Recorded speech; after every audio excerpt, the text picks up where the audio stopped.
All right. You know, I keep hearing people argue about Sabbath or Sunday, Sunday or Sabbath, the first day of the week, the seventh day of the week. I'm just going to look at the Bible, Sola Scriptura, see what the Bible has to say about it. I'm going to decide on this issue once and for all. Okay, I'm going to go ahead and look at all the passages for the Sabbath, and oh boy, hundreds and hundreds of verses for the Sabbath in the Bible. This might take some time. All right, let's see if I can start with the main ones here. Start with Genesis 2 and verses 1 through 3. Okay. And it reads, "Thus the heavens and the earth were finished, and all the host of them. And on the seventh day God ended his work which he had made, and he rested on the seventh day from all his work which he had made. And God blessed the seventh day and sanctified it, because that in it he had rested from all his work which God created and made." Okay, so that's when the Sabbath was made here in Genesis, when God was finished creating everything. Okay, Exodus. Let's go to Exodus 20. I'll see what that says. That's the Ten Commandments. Exodus chapter 20 and verse 8 through 11. Okay, remember the Sabbath day to keep it holy. 6 days shalt thou labor and do all thy work, but the seventh day is the Sabbath of the Lord thy God. In it thou shalt not do any work, thou, nor thy son, nor thy daughter, thy manservant, nor thy maidservant, nor thy cattle, nor thy stranger that is within thy gates. For in 6 days the Lord made heaven and earth, the sea, and all that in them is, and rested the seventh day. Wherefore the Lord blessed the Sabbath day and hallowed it. Okay, so it looks like it's the fourth commandment. And I know God still wants me to follow the rest of the Ten Commandments. I know he still wants me to honor my father and mother, and not kill or commit adultery or steal or bear false witness or covet. I know that he still wants me to have no other gods before him, and not make and bow down to any graven images, and not use his name in vain. So I guess it would be kind of weird if just one of the Ten Commandments he now says doesn't matter anymore, especially the one that starts with the word remember. Oh, well, let's keep looking. Luke 4 and verse 16. Okay, now we're going to the New Testament. So maybe the Sabbath is just an Old Testament thing, and I know a lot of Christians today, I've heard they say that the New Testament, it's Sunday is the day to worship. So this is probably where, when I look up some of these verses here in the New Testament, it'll show me that the Sabbath has been done away with. Okay, Luke 4 and verse 16. Okay, Luke 4 and verse 16, and it says, "And he, being Jesus, came to Nazareth, where he had been brought up, and as his custom was, he went into the synagogue on the Sabbath day, and stood up for to read." Okay, so I guess Jesus went to church on the Sabbath day, and I know that he's our example, and that we ought to walk even as he walked. Okay, well, let's keep going. Maybe that was just at the beginning. Mark 2:27 and 28. Let's see. Mark 2 and verse 27 and 28. "And he, being Jesus, said to them, The Sabbath was made for man, and not man for the Sabbath. Therefore the Son of Man is Lord also of the Sabbath." I guess this makes sense. I mean, I just read that he made it at creation, right after he made Adam and Eve. It couldn't have been made for the Jews, for Israel, because they weren't around for, I don't know, thousands of years, I guess. All that was on the earth when he made Sabbath for man was Adam and Eve. And they weren't Jews. And it says the Son of Man, Jesus, is Lord of the Sabbath. Oh boy. Okay. Well, Matthew 24 and 20. Oh, I know what this chapter is. Matthew 24. That's the prophecy chapter, talking about the end of the world. Matthew 24:20. But pray ye. Okay, here, I know this passage. Here Jesus is talking about the destruction of Jerusalem, which was, I think, 70 A.D. when Rome destroyed Jerusalem. And he was warning Christians, warning his disciples, that when they see the armies surrounding Jerusalem, that they should flee the city. And it says here, he said, but pray ye that your flight be not in the winter, neither on the Sabbath day. Well, that's kind of here. I guess Jesus is telling them that about 40 years after he dies, they still should, I guess, be honoring the Sabbath. Okay, let's see, Luke 23. Luke 23 and verse 56. And they, being the women, this is after Jesus was crucified, and they returned and prepared spices and ointments, for his body, and that was Friday, and rested the Sabbath day according to the commandment. So these women who had been with Jesus through his ministry and had heard him teach right after he died, they were still honoring the Sabbath day. Let's see, the next verse, chapter 24 and verse 1. Now upon the first day of the week, very early in the morning, they came unto the sepulchre, bringing the spices which they had prepared, and certain others with them. So they had the spices already. That seems like an important job, and here they don't even go and anoint the body of Jesus with these spices because they were honoring the Sabbath day. So they waited until the first day of the week. Okay. Well, let's look at Acts. Maybe the apostles started worshiping on Sunday or something. Acts 13:42. Acts 13:42 through 44. And when the Jews were gone out of the synagogue, the Gentiles besought that these words might be preached to them the next Sabbath. And they're talking to Paul and Barnabas.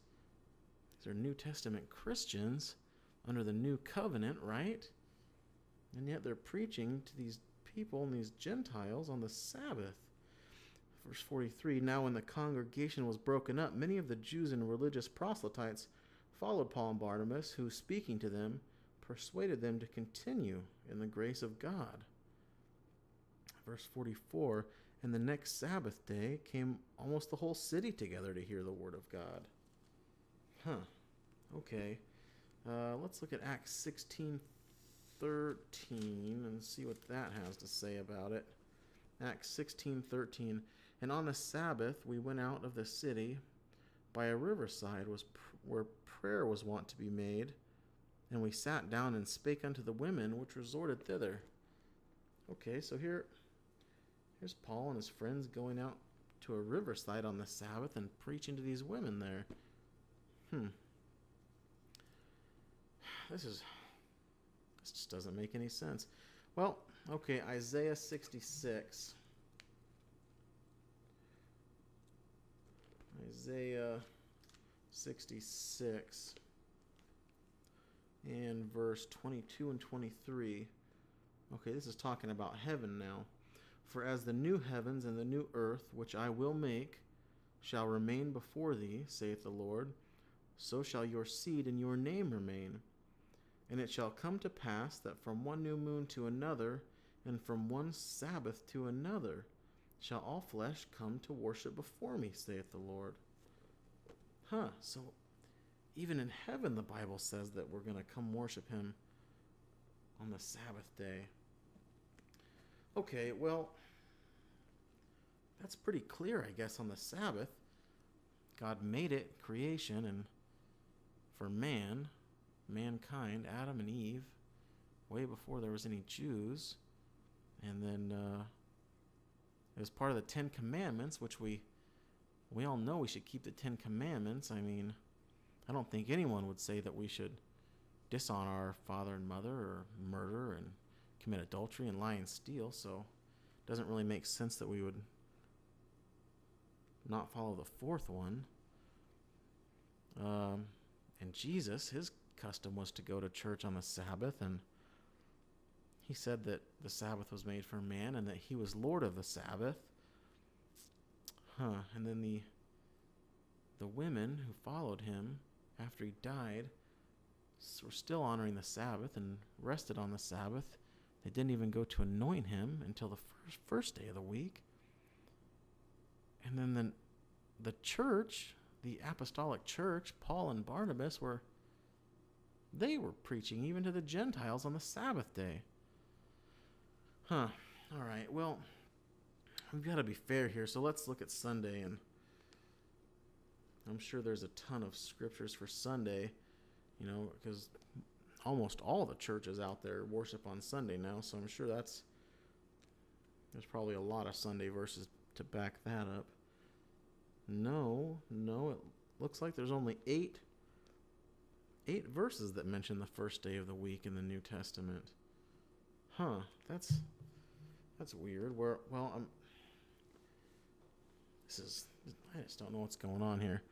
Okay, well, we'll look at these verses here. Matthew 28:1. One of these, I'm sure, will definitely say, if God wanted to do away with one of his commandments and change the day of worship, I'm sure that he'll make it very clear to us in one of these verses. Matthew 28:1. In the end of the Sabbath, as it began to dawn toward the first day of the week, Sunday, came Mary Magdalene and the other Mary to see us. Okay, so that's when they went to anoint his body on the first day of the week. Doesn't say anything about making it holy or worshiping on that day. Mark 16.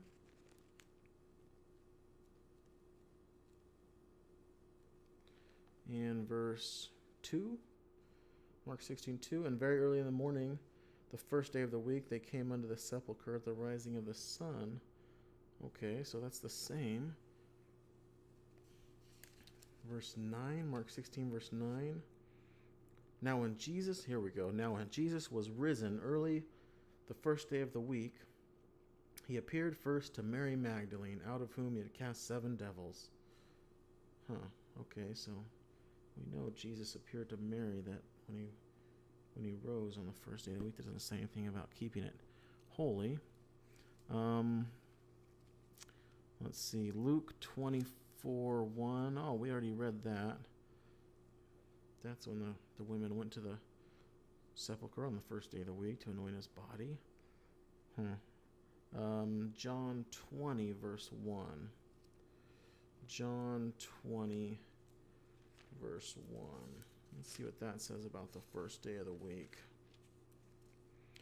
The first day of the week cometh Mary Magdalene early, when it was yet dark, unto the sepulchre, and seeth the stone taken away from the sepulchre.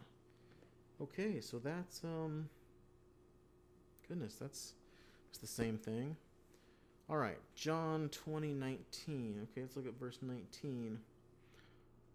In the same day at evening, being the first day of the week, when the doors were shut, where the disciples were assembled for fear of the Jews, came Jesus and stood in the midst, and saith unto them, Peace be unto you. Okay, awesome. So that I've heard people talk about this verse where where the disciples were gathered on that Resurrection Sunday, honoring the resurrection. This doesn't seem to say that at all, though. This seems to say that the disciples were assembled for fear of the Jews, and the doors were shut because they were afraid that the Jews were gonna come get them and accuse them of stealing the body, I guess. So they weren't assembled here for worship or because Jesus had risen. Actually, in Mark 16, verses 10 through 14, we see that they didn't even believe he had risen yet. And when she went and told them that had been with him as they mourned and wept, and they, when they heard that he was alive and had been seen of her, believed not. After that he appeared in another form unto two of them as they walked and went into the country. That must have been those two disciples on the road to Emmaus. And they went and told it unto the residue, that's the rest of them, neither believed they them. So they didn't believe the women who told Mary. They didn't believe Mary when she told them that she'd seen Jesus, and they didn't believe the two disciples that were on the road to Emmaus when they said that they'd seen him. Afterward he appeared unto the 11 as they sat at meat. This is talking about that same night when he appeared to them, because it said Thomas wasn't with them. And here it says, unto the 11 as they sat at meat, and upbraided them with their unbelief and hardness of heart, because they believed not which had seen him after he was risen. So they weren't gathered there to celebrate his resurrection. They didn't even believe it yet. All right, 1 Corinthians 16, verse 1 and 2. 1 Corinthians 16 and verses 1 and 2. This must say something. Now concerning the collection for the saints, as I have given order to the churches of Galatia, even so do ye. Upon the first day of the week, let every one of you lay by him in store, as God hath prospered him, that there be no gatherings when I come. So Paul's saying that we should save up our money, put something away. Lay by him in store. That doesn't sound like going to church or worshiping or anything. That just sounds like putting some money aside in your own home on the first day of every week so that you have it to give to him when he comes by. It doesn't say anything about Sunday being the new day of worship or God wanting to change his commandments. Okay, let's look at Acts chapter 20 and verse 7. Acts chapter 20 and verse 7. And upon the first day of the week, when the disciples came together to break bread, Paul preached unto them, ready to depart on the morrow, and continued his speech until midnight. So here was Paul preaching to some people on the first day of the week because he was getting ready to leave the next day. That doesn't sound like anything special. Doesn't say anything about worshiping or God changing commandments. But it does say that the disciples came together to break bread on the first day. I wonder if that means anything. Let's see. Acts chapter 2. And I think like verse 42. Yeah, Acts 2:42. And it says, and they continued steadfastly in the apostles' doctrine and fellowship, and in breaking of bread and in prayers.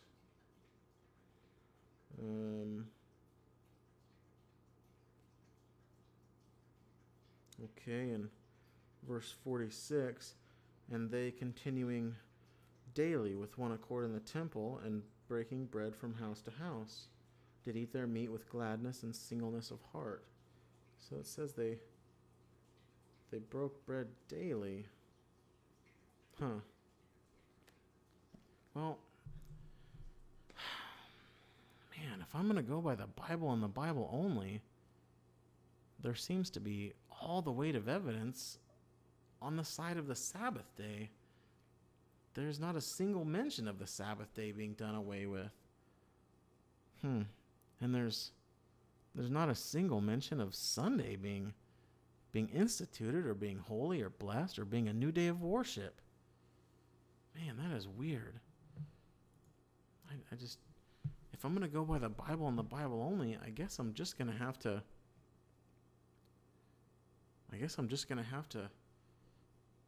well, there's really only one choice.